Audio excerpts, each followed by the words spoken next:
Maran on the top of 199. Yesh omrim, some say שצריך לעשות הציצית מצבע הטלית. The strings of the tzitzit should be the same color as the talit.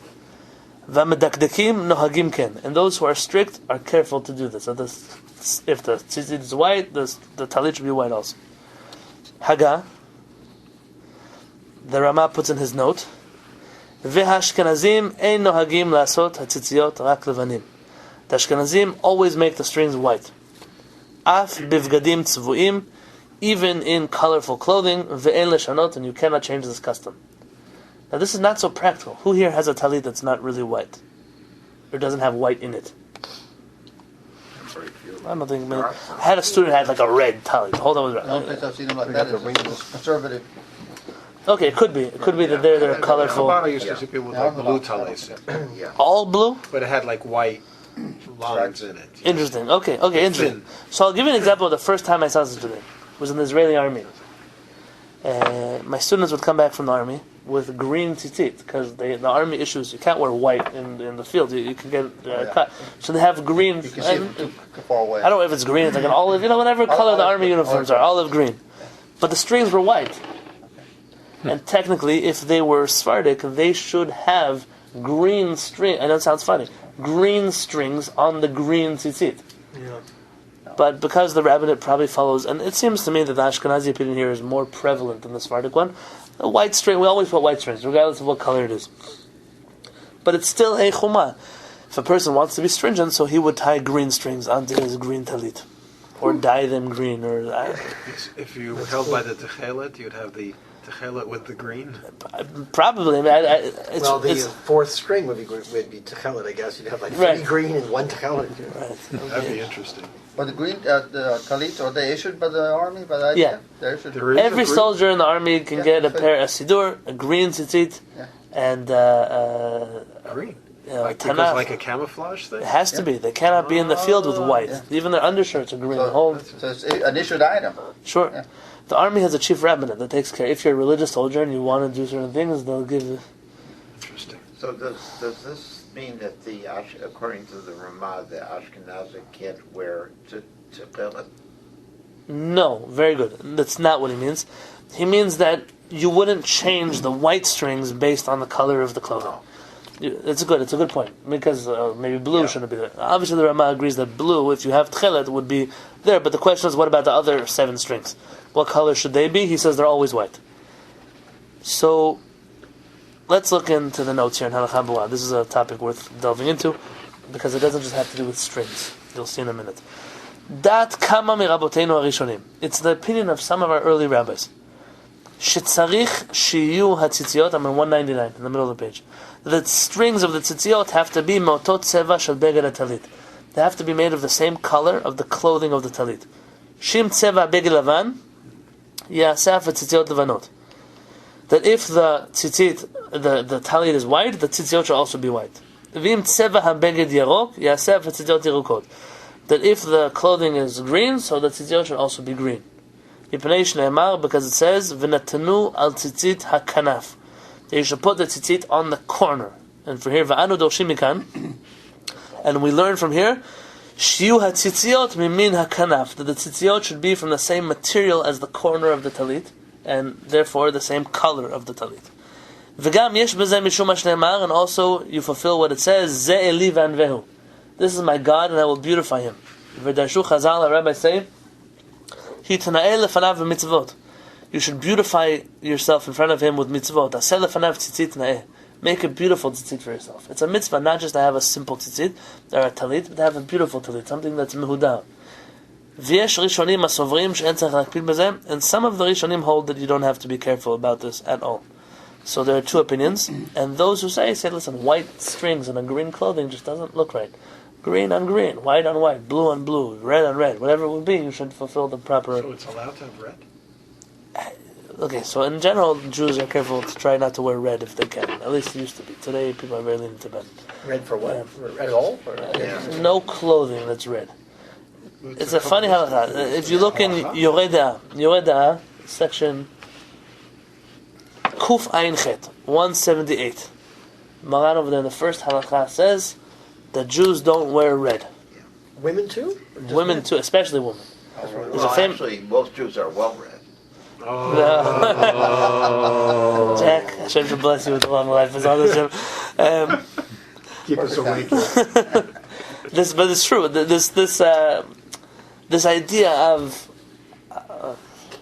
red is. There's a few reasons why red. Some say red is just not a tsanua color. The color is just too provocative. It's too eye-catching. And some would argue that then any colors that are flashy, shiny, glitter should maybe be avoided. That's already pushing the definition of this halakha. It seems to be more correct that the interpretation here is royalty of the non-Jewish countries always wear red. Like a velvet, you'll see the queens, the kings. Red is the royal color. We mentioned when we were studying Kehillat, what was the Jewish royal color? Blue. Which is why you'll find like a parochet will be blue, or the bima will be. So obviously today people do red also. But the idea is the Jewish color was blue for royalty. And so when a person wore red, they were identifying themselves with non-Jewish royalty, and that was somewhat of a prohibition. But that's a halakha, not a minhag. It's a halakha, and I'll tell you why. Why is that a halakha? Why? Who cares?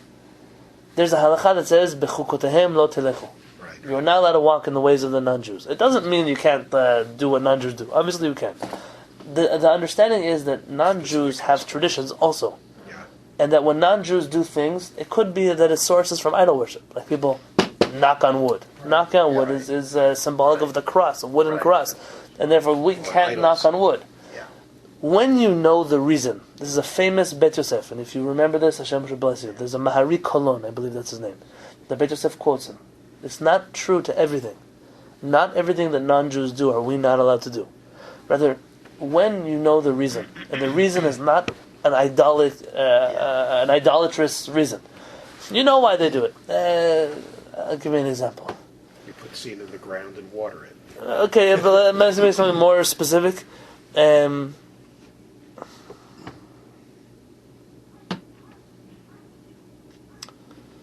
Putting flowers on a grave. Oh, yeah. Okay? So, you can't do it because the non-Jews do it. No, you can, because there's nothing idolatrous about this custom. They do it to show respect, to show life. There's a reason. The reason is not a bad reason. It's not our custom, but it is a custom. Or the famous argument about Israel is that they have a moment of silence on Holocaust Memorial Day and on Israeli Remembrance Day, Memorial Day for the soldiers. The moment of silence is a non-Jewish concept. Well, we can't do what the non-Jews do. It's not true. Why do the non-Jews take a moment of silence? Respect. It's respect. Take a minute out of your life and respect. Now, sure, Chacham Avadeh says it would be much more conducive for us to take a minute and say a chapter of Tehillim. But nobody asked us when they passed that law. There's nothing inherently evil about taking a moment of silence. Now you'll find in religion that people will walk during this, just so they, God forbid, don't do a non-Jewish custom. It's a mistaken understanding. The question is as follows. What if you don't know the reason for why something is done? You don't know. They don't know. This is our custom, we don't know why we do it. Then you must assume that there is a reason for it. If there's no logical way to explain it, then the origin must be idolatrous. And in that situation, we stay away from things that are non-Jewish. So the understanding is that non-Jews wore red because of some kind of connection to red and their idols. And therefore, we stayed away from red. The question is, can you wear a graduation robe in university? Is it a non-Jewish clothing? Is the different colors are red? No, all kinds of colors and the square hat. They do have red. Right. So the question is, graduating a second university. Oh, so you'd have to research: is the four-cornered hat? Because I watched an amazing documentary on pretzels. You want to hear something? That sounds funny. It was 8 minutes long from Mr. Rogers. You remember that guy? Yeah. Oh, yeah. So someone said, "Rabbi, you have to watch this. What do you think about it?" He went to one of the original pretzel factories in the U.S. And you know those twist pretzels? Yeah. The shape? This is what the pretzel factory guy said. Don't hold it against me. He said the original reason why pretzels were twisted was it was a Christian food that was eaten on Sundays in America. And it was meant to resemble the Trinity. There are 3 holes in it. The Father, the Son, and the Holy Ghost. Really? Yeah, that's what he... Listen, you can argue with Mr. Rogers and the pretzel guy. That's right? twist. Yeah, they're all jacked tonight. But see, that would be a classic case of maybe that's an idolatrous custom. I wouldn't now ban all the pretzels in the world because I don't think anyone still twists pretzels to remind you of the Trinity. No. But But these are things, so some would argue today the color red is no longer associated just with idol worship or just with non-Jews, and therefore Jews can wear it also. So that means you could wear your Hawaiian shirts to shul. Those who say that it was because of tzniut, so that reason didn't change. And you'll still find in most of the traditional Jewish communities that people don't wear red, or if they do wear red, as long as it's not the majority of the clothing. So like, you see the rabbis in Morocco all wore, it's not a tfez, but it's a hat that had a black band around it and a little red top. Yeah. So why could they wear red? They must have been of the opinion that it's not a red hat, it's a slightly red hat. It's a beard. Like having a red feather. Is that called the beard? No, Beard that's... is like a beret. Yeah, it's like a beret. In Jerba, though, they actually wore red hats, so clearly they didn't have a problem with this. But again, this halakha is up for discussion. Today we should not buy red clothes if we can help it. Basically, I asked Al-Faretz, and he asked me to be strict about it. So personally, I don't do it. My wife doesn't do it. What about a red tie? But I don't scream. Right. So I asked Faretz about a red tie. He seemed to say there was room to wear a red tie. He doesn't do it, but it's a small article of clothing. It's not the whole clothing. And I've seen many rabbis who wear red ties, so you don't have to worry about.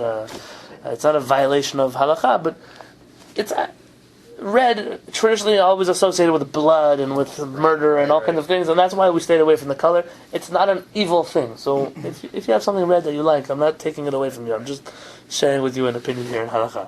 It really depends how you interpret the reasoning for this halakha. And there's a famous Pitchei Tshuva, I think he's the one who says it doesn't apply anymore. And it's very often in the Ashkenazi community, they're not strict about this, except for by women. By women, they still don't wear red. There's a famous story in the Gemara that there was a lady who wore a red top, and one of the rabbis ripped it off of her. And then in the Talmud, and then he was very upset that how could he take off her clothing in public? Okay, it's one of those stories that you say, I don't know what I'm supposed to do with this story, but okay, let's Wow. I've heard things close in mind. Ula halakha. According to halakha, Katav Maran Bet Yosef. Maran writes here in the Shulchan Aruch, Shenachon lizaher b'davar. That even though you don't have to, whenever Maran says it's proper to be careful, it means you don't have to be careful about this, but you should. V'shaken nohagim hamedakdekim. And those who are particular in mitzvot, they're careful about this. La'asot tzitziot mitzeva hatalit. To make the tzitziot from the same color of the talit, v'chen pasak v'shulchan aruch, and this is the ruling of the Shulchan Aruch. Uminhag Ashkenazim, the custom of the Ashkenazim, la'asot tamid tzitziot levanot, to always make white tzitzit. Af beveged tzivoni, even in colored clothing. And this is the Rama himself. V'chen dat Rabbeinu Arizal, the Ari himself in the Shaar Kavanot also says that he was not particular about making the tzitziot the same color. So there's no Kabbalah behind this. And anyone who wants to fulfill all of the opinions, both the Maran, Rama, and the Arizal, he should make sure that his tzitzit is white, and also the strings should be white. So now we're going to have to discuss stripes. So, Stripes. You heard me. Stripes on On the talit. so it seems like Moran is pulling down a Kabbalistic opinion of the Arizal. He's not. The Arizal says it doesn't make a difference, which Doesn't. it doesn't make a difference. He agrees with the Rama. And Maran himself would also agree that it doesn't make a difference, but if you can, it's better to take the other opinion into consideration. So what Maran would see as a stringency, making the green tzitzit green, the Rama would see as a problem, because he believes it should be white. So the only way to satisfy all the opinions is to have white tzitzit and white talit, and then you solve the problem. So am I being superficial by comparing, say, the Ben Ish Chai with Moran, and that the Ben Ish Chai would take the Kabbalistic opinion into great serious account when he would paskin or determine the halacha, as opposed yes, to but Moran. here being that this the Ben Ish Chai, Yeah, Ben Ish Chai. Maran. Because we talked about a couple Yes, we did back. a while back. Maran does quote Zohar sometimes, and the Zohar says that, but not as greatly as a person like the Ben Ish Chai, who really gave it a lot of weight. I was just learning with one of my students before I got here. I have a student I learned with him in New York, and we were reading now the Arizal. There's a big argument among the Sfaradim whether the Arizal carries more weight than Maran, and some Sfaradim are really of the opinion that between the Maran and the Arizal trumps Maran, where some would say that Maran always trumps the Arizal. So it's a big argument, and it really depends how Kabbalistically inclined you are. But his student, I thought Safar didn't help on whether sorry. Getting Rabbi Chaim Vital? yes, Rabbi. Well, he pretty much just codifies the things that his rabbi did. So Rabbi Chaim Vital, very rarely do you come across his own opinion as much as something that he said the Arizal did or said. Rabbi Chaim Vital is the primary disciple of the Arizal. When did Arizal live? At the same time of Maran, after the Spanish expulsion, around, I would say, the 1600s. Don't hold me. 1550 to... Someone has a phone, you could Google him quickly. I don't have exact years for you. Yeah, I don't remember. Yeah, I think they say 16th century. That was. So were they in contact with each Sure, their children married each other, but Maran passed away first. So, Their children. yeah, they were married into each other's families. Wow. There's a famous. Must have been quite an interesting discussion. Yes, yeah. that was. Lively Shabbat. And so, there is actually a Sephardic opinion, the Ben Ish Chai's opinion, that if Maran were to see what the Arizal wrote, he would take it back his opinion. Really? And that's the assumption that Ben Ish Chai works with. Which is, even though Maran says something, if he would have lived long enough to see what the Arizal said, he wouldn't have held this opinion so strongly. Rav Avadia says, listen, you're pushing it. How do you know that's true? Maran left you a message saying that whenever the Arizal disagrees with me, I'm going to take it back. And it's been a fight between the Sfaradim up until today. So it's comparable to what the Ramah did with Shulchan Aruch? with Maran. The Ramah tore up his thing, and Yes and no. It depends how you... Let's just say they're Kabbalistically inclined Sfaradim and they're not, and how much weight the Arizal has is really dependent on that. It seems to me that most of the time those Sfaradim, even those of us who follow Maran, always, when it comes to things like Tefillah, we give in to the Arizal a lot. We do a lot more things like the Arizal in the synagogue than we do in our private lives. Okay. V'yesh makpidin. Some are particular. Careful. Shekol hachutim shebahem tfura hatalit iyu b'tzeva lavan. I'm on top of page 200. That all of the strings that you tie, that you sew the talit with, should be white. Hey, how far do you take this white on white? V'gam ha'atara, and also the crown, the knafot talit, and the corners of the talit, iyu b'tzeva lavan, should be white. So this is the opinion of some rabbis that really you take this very far. It seems like the Pele Yoetz is of this opinion as well. That the crown, I mean the neckline and the corners of the talit should all be white. Umachmat ken, because of this, minhag rabim meidot ha-Sfaradim, many of the Sfaradim, but not all. Do not get confused that all Sfaradim. Many. Lilbosh talit sha'af ha-pasim sheba hem b'tzeva lavan. That they wear a talit, that even the stripes of the talit are white. Right? I have one too. I wear it for Rosh Hashanah Yom Kippur. In Yemen, they were not careful about this. They were not particular about it, and neither were they in Morocco. So but my you can custom tell is... the difference that they're striped. Because then they're not exactly white, because they're a little different. But it's the groove of the material. It's not the groove. It's the same exact color. It's just It looks like it. The weave. There's two kinds of Sephardic talitot. Do you see the one on the bima? Yeah. These are white stripes of Yeah, a but different that's color, of a different color, Yeah. on white clothing. There's silver on here too. Well, so ignore the silver for just a minute. Yeah, but the white. My talit that I have is interesting. They call it the Beit Yosef talit. I don't even think the Beit Yosef knew about it. So it's just a marketing ploy. The white of the talit is the same as the white. The stripes are the same as the white, just a different style of sewing. So they don't change fabric at all. It just by texture, not really by The color. by color, which is interesting.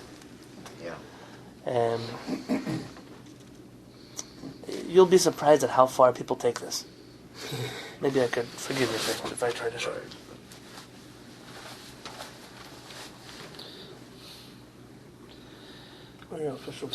You might notice. When I used to buy tzitziot made out of wool, in order to keep the corners together, they have like a a shiny white ribbon that they would tie along the edges, and then they would sew it on, also on the neckline and such things. When I came back to Israel now to buy more tzitziot, they got rid of the shiny white ribbon because somebody convinced them that it's not exactly the same color as the talit, and instead they should find a way to sew it without a ribbon. And so they've invented this elaborate stitching style that does it without a ribbon. For me, these details are so... Like, if I could choose to buy one with a white ribbon, I would, just to show that I don't really care. But you can't find them anymore. I mean, they've become extinct. And every and every time I come back to Israel, someone came up with a new chumrah. It's like the chumrah of the month, the stringency of the month. Okay, so that keeps going. It's Hashem should give people a reward for trying.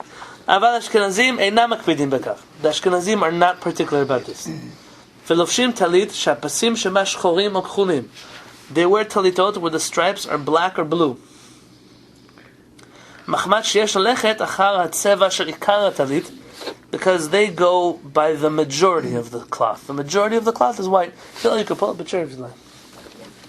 And the majority of the cloth is white, and therefore it doesn't make a difference if it has black stripes as a decoration. Yeah. It's still white. You would say that this clothing is white. You would show a talit with black stripes, and someone would say, "What color is that?" You wouldn't tell them it's a black talit. It's a white talit with black stripes.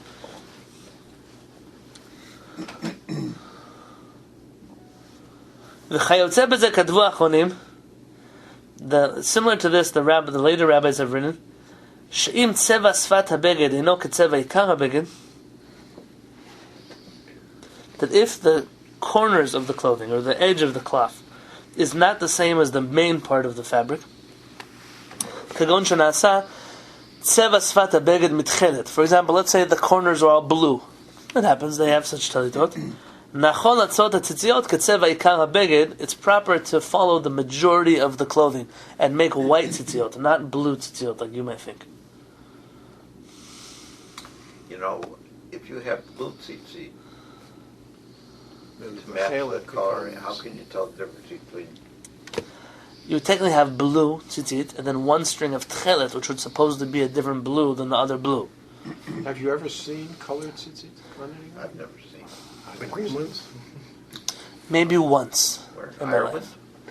And I actually think they were green. I actually think they were green. I actually did see that once. Yes. I mean, I once saw somebody with like tie-dye tzitzit, but it was because they were ignoramus, not because they were... Yeah, they dyed the different parts of the tzitzit, different colors and all that. Tie-dye to fill in. Oh yeah, that's great. Now, some write, Shelo yilbash talit aduma. You asked about red. Was you asked red? Okay, she shouldn't wear a red talit. Some say, Ki hatzeva ha'adom hu siman hachet, because the red color is symbolic of sin. K'mo shne'emar le'gtziz Yeshayahu, Im yu chataechem keshanim. If your sins will be red like scarlet, kashe legilbinu, I will whiten them like snow. So why would you have a clothing that is reminiscent of Avera of Chet?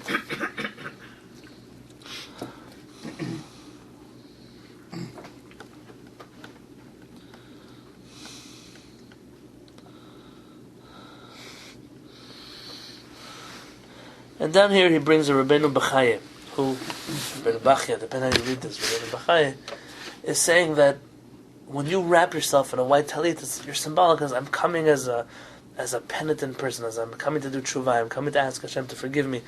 You come with red, it's like wearing your averot on your forehead. Come with white, come. I'll tell you the truth. Et chata'ai ani maskir. I will mention to you my sins. When I went about 2 years ago to Israel to stock up on tzitziot, I brought them to Shaar of Peretz. Oh, look how much Kehillat I bought, look how many tzitziot I bought. And he saw that the tzitziot that I wear had black stripes. Not the talit, the tzitziot. I said, why do you have black stripes? You should get white stripes. I said, now you're telling me in Israel it's very hard. The stores don't really return things. It's not a... So I still have a whole stockpile in my closet of future tzitziot to be tied. B'ezrat Hashem, as soon as I finish the black ones, I'll move on to the white ones. But until then, it is what it is. But he seems to also be particular about wearing white and not other colors. For the record, I wear black stripes on my talit during the week. And on Rosh Hashanah Kippur, I wear white stripes. None of these things are you're right either way you go. If you like a more Kabbalistic approach to talit, yours should be white. If you don't care, more halachic, as long as the majority of your talit is white, you're okay. So nobody here is in any kind of trouble. You know, I've never seen black tzitzit. That's interesting. It could be. Yeah, but I've never seen it. Dan, the non-denominational tzitzit, do they come in colors? That's not the talit, the strings. I haven't seen them. No. You haven't seen them, no? Yeah, usually they're white. Even the people who make them so far out, like blue, or purple talitot or silk ones. You see some cheap strings. They're definitely not wool. You see some ones like they try to make it fancier, so they give you like a silk string or something, but not colored. Okay, interesting. So I guess that even the Reform and Conservative Paskin like the Rama. Yeah. That's the Paskin, all right. Paskin. They definitely Paskin also smaller. They wanted like more real, like a foot tall. So you've got like a shawl or so it's like a scarf. Scarf-like experience. The last halakha, and this is important. There's a famous story by Rabbi Nachman of Breslov that he gave his talit to one of his students. Old, yellow, dirty, and said, wear this talit well. Because if you knew how many tears I cried inside of it in order to understand the holiness of a talit, you would respect it so much. So this man went around wearing a very old talit. Rav Ovadia Yosef, fly forward a few hundred years, walked into a Bet Knesset and saw a Kollel man with an old yellow talit. He ripped it off of him. And I said, what's going on? He said, you're a Torah scholar. You can't walk around with old clothing. Imagine if you didn't wash your shirt in 20 years. You're going to walk around in the street with it? A talit is a respectable part of your clothing. You have to make sure that it's clean. There seems to be a dispute among people's feelings. Is a talit a sentimental object that you try to keep for as long as possible? Or is it the kind of thing that you keep getting new ones so they, just like you get new clothes, new shirts, new pants, new suits, you also would get a new talit. It starts to wear out. Right. It's too late. There's a certain point where you say, beautiful, this talit, I'll put it, you have to throw it away, you can put it with your Judaica stuff in your house, but it's not one that you would keep wearing. The question, though, here is not which opinion is right, Rabbi Nachman of Breslov or Rabbi Ovadia Yosef, but rather, if you're talit, and you notice wool does this, see, this talit here is not wool. This will stay white until after Gog Magog. Like this is nothing will happen. Polyester? That is a polyester talit, acrylic. That's what they call it. And there is such a thing. The price difference is incredible. You could pay about $10 for such a talit, whereas to buy a wool talit, you're not going to find it less than $100 and some dollars. $100 over. Yeah, it's and they're talking about like beginners, entry level talitot. They exist. They're there. They're around, and they work for the people who don't have a talit when they come to the Bet Knesset. But you should know, if you're one of those people who doesn't have a talit when you come to the Bet Knesset, it's best for you to look around for a wool talit to borrow than to wear a polyester talit. Can you trust the tzitzit on the ones that are hanging in shul? In our shul, yes. I'm careful that if I see anything not kosher, it'll disappear. But not in all shuls. No, some shuls you go, there's a talit that's been there since before the shul began. And you have to make sure, the strings rip, the cleaning lady picks it up at the floor, something snags. Nobody takes care of these things. You have to be on alert when you put on such talit. So the question now is, what if the wool becomes yellow? Do you have to now put on yellow strings? That's a good question. Or you would go with the original color of the garment. But now it's yellow. Oh, you're trying to match. Yellow just is from aging. But do you have to keep matching the shades of the tzitzit to the shades of the talit? Yeah, keep up. So let's see. Tzitzit שהייתה לבנה בתחילת עשייתה. This is one of those halachot you come up with when you're bored in the Beit Midrash. Like, let's add another chapter here. Tzitzit that was white at the beginning. U'machamat shnityashna dahat tziva. That because it got old, its colors faded or changed. V'naset tzilba, and it became yellow. Mutar lovsha, v'en tzarich lachlifa. You're allowed to wear it, you don't have to switch it. Meaning, even Maran holds this is a white talit, or the Kabbalah holds this is a white talit. It began as white. It's still white.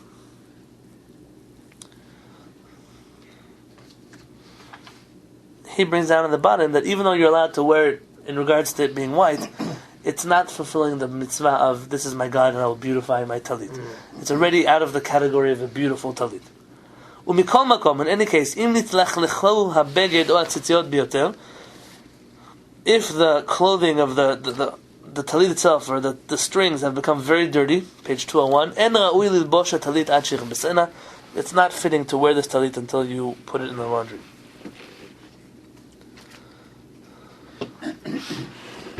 So basically, you shouldn't wear a dirty talit. Right. Now, there are places in the world where you can get your talit dry cleaned. Yeah.